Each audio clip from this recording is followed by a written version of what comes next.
In this video, we're gonna be looking at all the 3 new and updated Omega bosses in Terraria Mod of Redemption. First of all, you need an Omega transmitter to summon all of them. You can get it by visiting the abandoned lab, or you can just go and buy it from the janitor NPC near the irradiated behemoth stage. I highly recommend all of you, especially newcomers, to watch my abandoned lab video first. Now, to fight the first Omega boss, you need to defeat Plantera first. The first boss is the Omega Cleaver. This boss is basically a giant red mecha sword. The fight is nothing too interesting, it's basically like fighting a giant sword that swings around and sometimes shoot lasers. I don't really have much to talk about in this boss fight. It's not bad, but it's very basic. The sword just swings and slashes around, but in my opinion, it's actually very good, as this boss serves as a good introduction to the rest of the Omega bosses. The fight is very easy, you just need to keep moving. The only attacks that might be hard is the one when it rains down sword, because you need to slip in between the small gaps. And that one attack where it occurs only once, when it shoots a circular death ray beam. When it's defeated, it will give a unique death animation depending on which part you defeat first. Here is the other one if you defeat the small robot first. I like this one more. Now, to fight the second Omega prototype, you need to defeat Golem first. The second Omega prototype is actually a brand new one. Omega Gigapora, a giant mecha drilling worm. Now, you can't actually deal damage to the big worm because it will just inflict 0 damage. So you need to damage the drones flying around the boss. I love this boss design so much, man. I can't express how cool this boss is. The tons of laser attacks might feel like a lot, but it actually is a good design, as it moves in a pattern and you can dodge it without difficulty. I especially love that part where the boss starts shooting flares out from its body, and the boss lets out a huge dirt wet fart.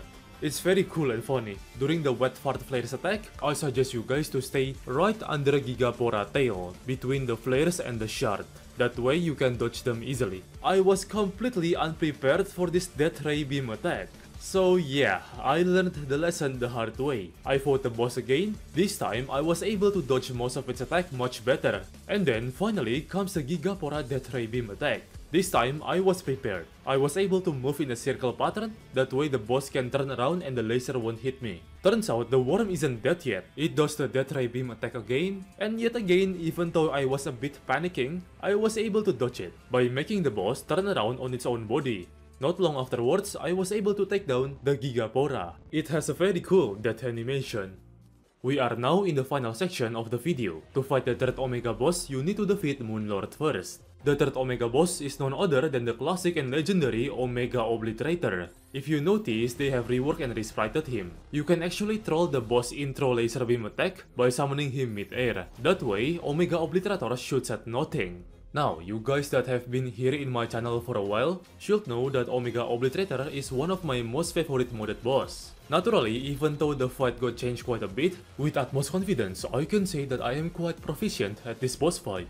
A general rule of thumb you want to keep during this boss fight is to know that the boss shoots out most of his attacks on his front side only, so you want to try to go behind him every time. And you want to control your movement well. You don't want to move too erratically because these boss attacks have patterns, so you want to move according to the patterns. And use your dash. I can't emphasize more how useful a dashing accessory is in this fight. Now, if you got locked down by the paralyzing beam, stay calm, use your dash, don't worry, you are not dead. I must contain my inner urge to turn this video into a boss guide for Omega Obliterator. I've been loving this boss even since the beginning of my first Mod of Redemption experience on 2020. Now, once you get Omega Obliterator to basically 1 HP, he will get into an overload phase. Good luck during this phase, it is nothing to be scoffed at. But what you want to do is to stay calm. Keep your movements in control, and remember, it's just all of his attacks before, but way more intense. But that also means that you should have memorized on how to dodge them as well. And there you go,